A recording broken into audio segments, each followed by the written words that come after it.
The Alien series has captured the imaginations of audiences since the very beginning, gaining a passionate fan base that, in some cases, will want to investigate every detail and wonder endlessly about this fictional universe.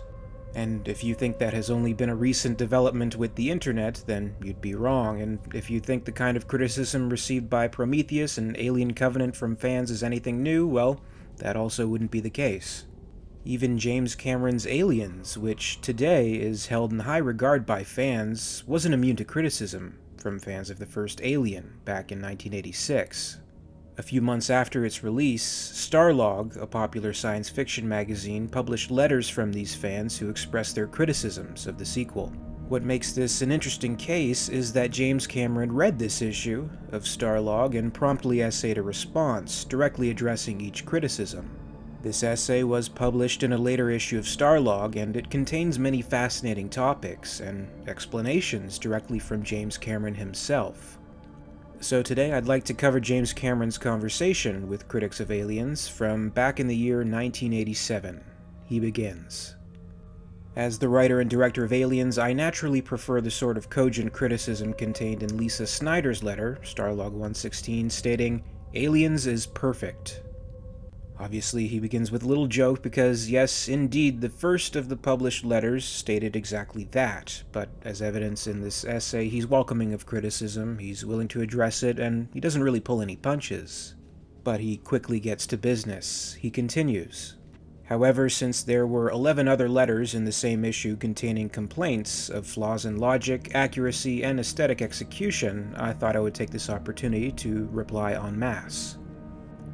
Cameron, who addresses these criticisms in the order in which they were printed, first answers a letter by Peter Briggs, who had many criticisms and praises for Cameron's film, who pointed out, in Alien, LV-426 was a ringed planet. In Aliens, the rings are gone. Cameron's response. Peter Briggs, who seems to be otherwise a fairly well-researched student of Alien, points out incorrectly that LV-426 as a ringed planet.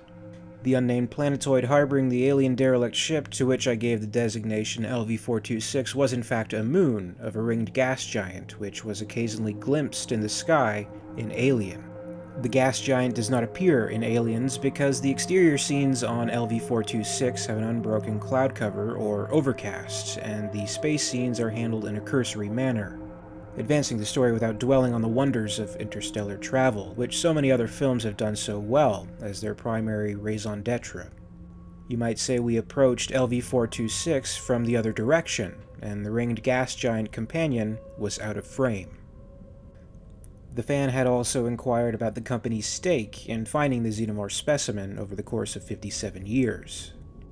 Why did the colonists never pick up on the derelict's SOS? There's a whole subplot missing that never clarifies what the company was doing in the 57 years between the disappearance of the Nostromo and the formation of the colony on Acheron. Remember that Special Order 937 stated that the return of the alien to Earth was top priority? At the very least, the company would have sent out an investigative team to find out what happened.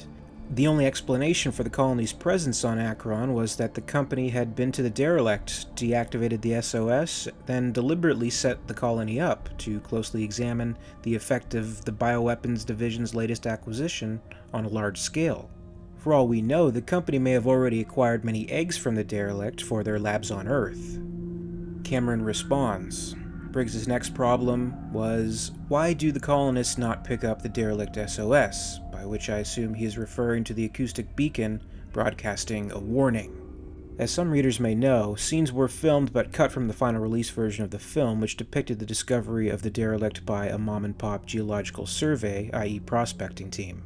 As scripted, they were given the general coordinates of its position by the manager of the colony, on orders from Carter Burke. It is not directly stated, but presumed that Burke could only have gotten that information from Ripley or from the black box flight recorder aboard the shuttle Narcissus, which accessed the Nostromo's onboard computer. When the Jordan family, including young Newt, reached the coordinates, they discovered the derelict ship. Since we and the Nostromo crew last saw it, it has been damaged by volcanic activity, the lava flow having crushed it against a rock, outcropping and ripped open its hull. Aside from considerations of visual interest, this serves as a justification for the acoustic beacon being non-operational. Briggs's idea that the company had already discovered the derelict is therefore unnecessary and would invalidate Carter Burke's motives for attempting to bring back a sample of the organism for study and using such drastic means to do so. The missing scenes also provide a more rock-solid connecting link in the process of the colony's infestation. We see Russ Jordan dragged back to their vehicle by his wife with a facehugger parasite attached to his face. We see the wife call the colony for a rescue party. It's fairly simple extrapolation to assume that the progress of the organism through the enclosed and isolated population of the colony followed much the same course, on a greater scale, as the life cycle of the original alien on board the Nostromo. These scenes, as well as 4 or 5 others which would certainly be of interest to fans, will be restored for the ABC airings of the film and, if all goes well, in a special edition videocassette, running roughly 12 minutes longer than the released 137 minutes. No confirmed release date is set for either of these, but stay tuned. Being a fan of the series today, it's hard to imagine a time when the special edition didn't exist, since for most people the special edition is the definitive cut of the film. And you can sense in this essay that Cameron was eager to have his preferred version of the film seen. The special edition actually wouldn't get the videocassette release he refers to until 1991, thus making these scenes almost the stuff of legend that could only be read about in magazines at the time. But as far as the argument about the colonists and Weyland-Yutani and what they've been doing for 57 years, this is something many people do wonder about still. Essentially, the question is, how come in 57 years with the company and all the colonists involved, no one ever found that ship? Cameron's explanation is fair as far as the needs of a storyteller is concerned, but when it comes to the extended universe, the answer to this question is addressed in great detail actually in Alien River of Pain, as it covers just about the entire history of LV-426's colonization and the company's attempts to locate the derelict with a little luck, and basically searching blindly for it until fate would bring Ripley back to provide the exact coordinates. Also, for what it's worth, even characters from River of Pain seem to debate whether or not Acheron is in fact a moon or a planet.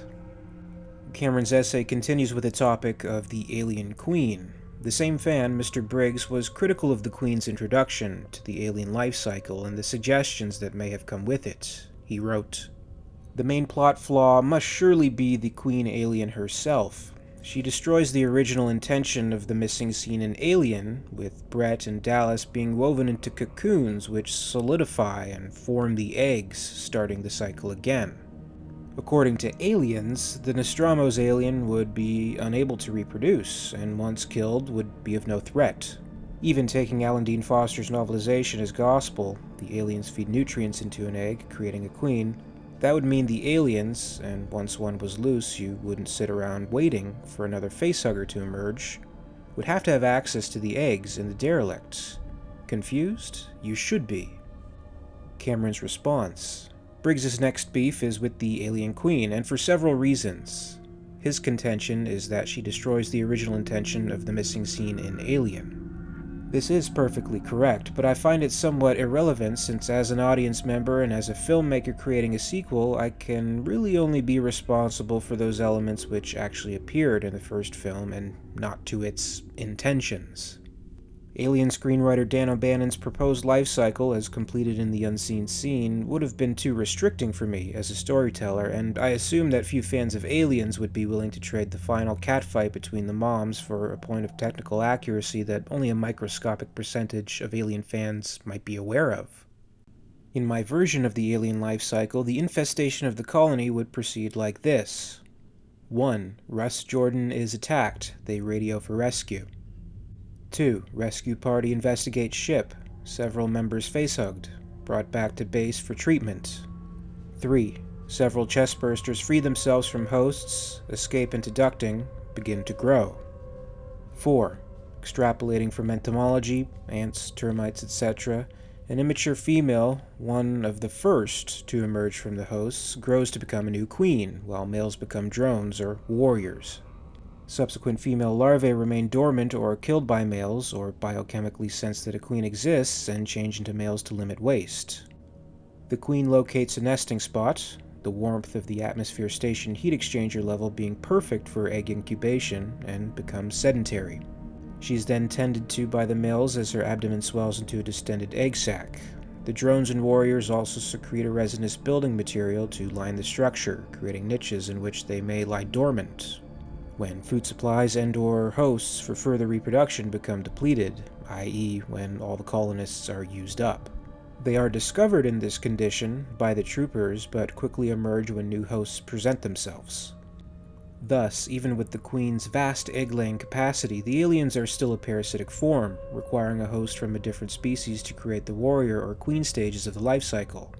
Since the warriors are bipedal with 2 arms, H.R. Giger's original design, it may be inferred that the facehugger is an undifferentiated parasite which lays an egg inside a host, but that the resulting form, chestburster through adults, has taken on certain biological characteristics of its host. This would account for the degree of anthropomorphism in the design. Cameron certainly covers a lot in his answer here, and I think it's important to keep in mind that for many people the inclusion of the queen alien was a brilliant revelation. And obviously today the queen being part of the alien life cycle is just an obvious and accepted part of the lore. But for some fans back during the original release of Aliens, and I'm sure a few fans still feel the same way today, saw the queen as a complete betrayal to what was shown of the creature in Ridley Scott's 1979 film. James Cameron is a meticulous writer and director, and it's clear he devoted a lot of thought and care into his representation of the alien and its life cycle, though I think he was entirely too dismissive of the 79 film's cocoon scene. Not to mention he's a little hypocritical in basically saying the scene was deleted and doesn't really count, since literally in the previous paragraph he used deleted scenes from his own movie as an example to clarify certain perceived plot holes. But most of all, it's kind of a moot point now, since the 2003 director's cut of Alien restored the scene, and it's probably fair to say that anybody who's seen the movie in the last 15 years is aware of the scene, and in some cases, some viewers may not even known it was deleted in the first place, ironically enough. But I don't think the inclusion of the queen contradicts the details of that scene anyway. The xenomorph is a mysterious organism. It adapts to survive wonderfully, and there's room for both versions of its survival capabilities. Whether it is a lone alien harvesting for its own eggs, or a queen laying eggs to develop its army, the concept of the creature's adaptation and reproduction isn't lost on Cameron to say the least, though he admits the challenges he faced in creating the alien colony on Acheron.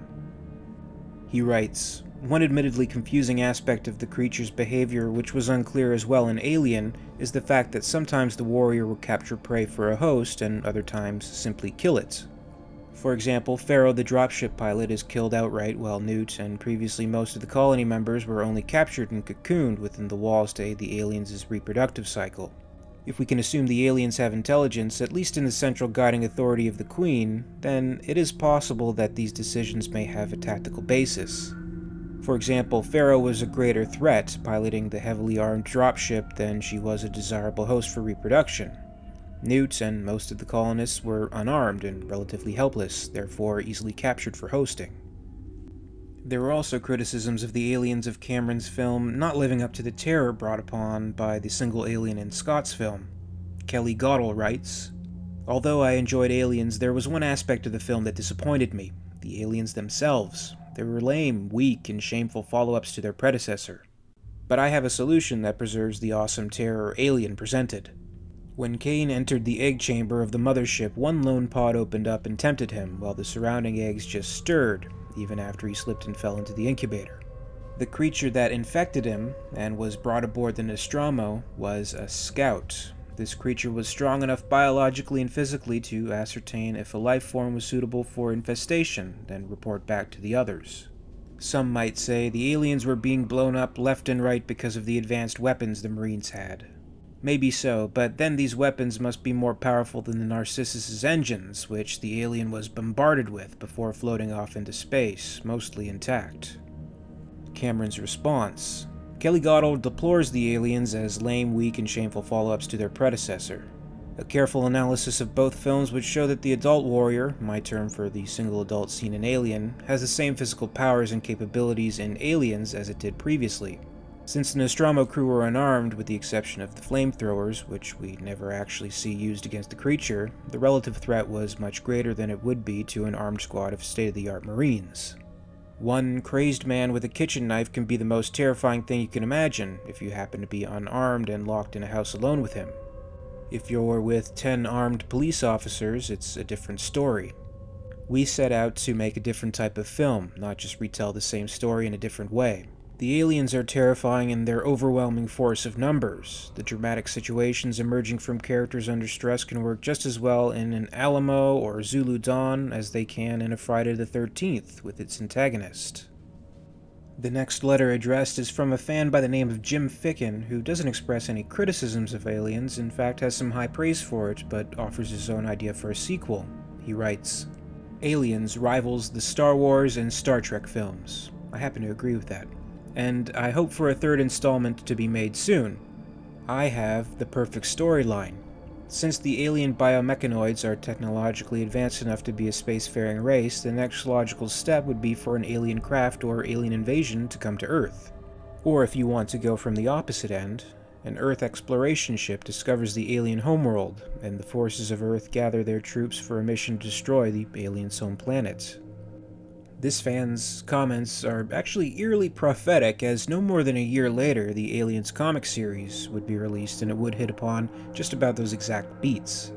Cameron, however, had no specific comment on this proposed storyline.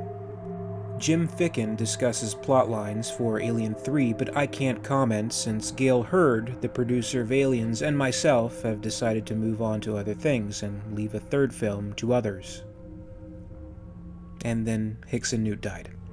The inquiries continue to delve even further into the lore, which may not have been specifically answered by Cameron for good enough reasons. Ben Smith writes, "I was very impressed by James Cameron's Aliens, but I still ask myself some major questions. From where do the aliens originate? Is it on LV-426, or were they brought here by the derelict spacecraft? How could the aliens be brought to LV-426 by the crew of a derelict craft when it is obvious that the crew was destroyed by the aliens? It was very clear to me that the aliens are indeed intelligent, but what is their purpose? Is it only to live, breed, and kill?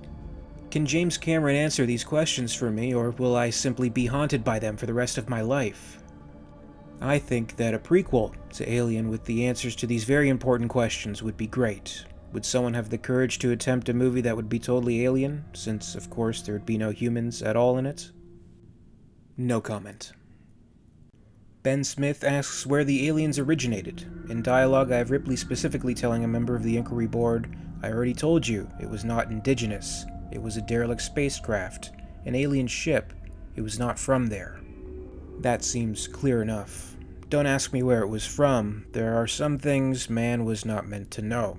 Presumably the derelict pilot, space jockey, big dental patient, etc., became infected en route to somewhere and set down on the barren planetoid to isolate the dangerous creatures, setting up the warning beacon as his last act. What happened to the creature that emerged from him? Ask Ridley.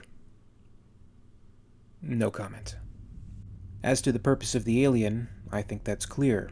They're just trying to make a living, same as us. It's not their fault that they happen to be disgusting parasitical predators, any more than a black widow spider or a cobra can be blamed for its biological nature.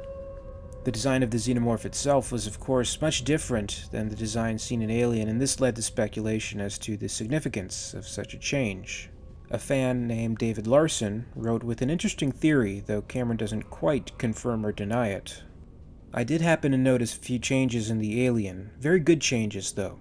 In the first movie, the full-sized creature had a crest over its head to where it was a smooth surface. My speculation is that in Alien, the creature grew up on the Nostromo in a few days, and that this crest is part of its adolescence.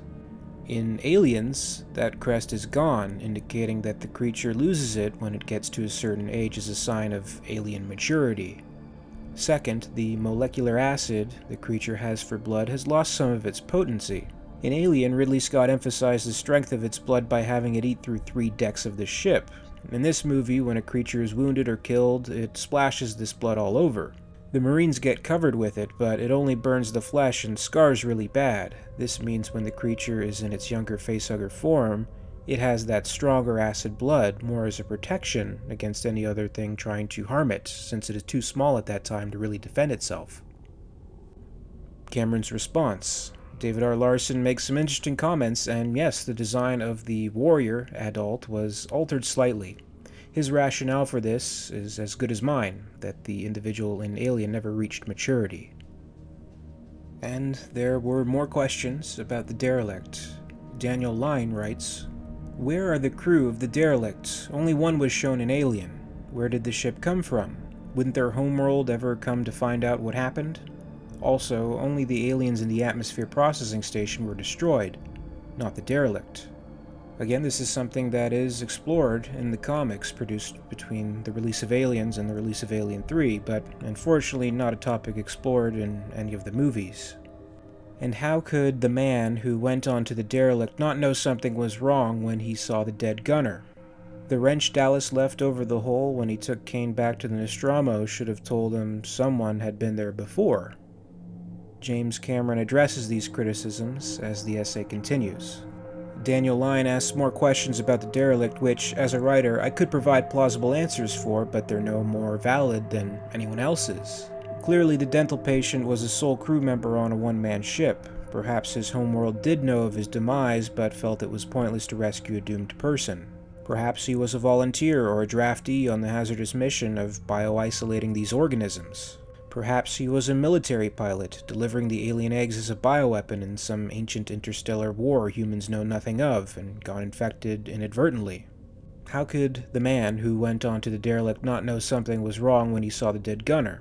Well, Dallas, Kane, and Lambert saw the dead gunner, and that didn't stop them.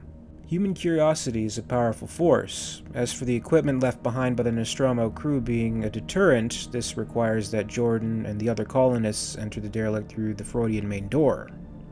In Aliens, the long version, they enter through a large rent in the hull caused by damage from the lava flow, going directly into the egg chamber level.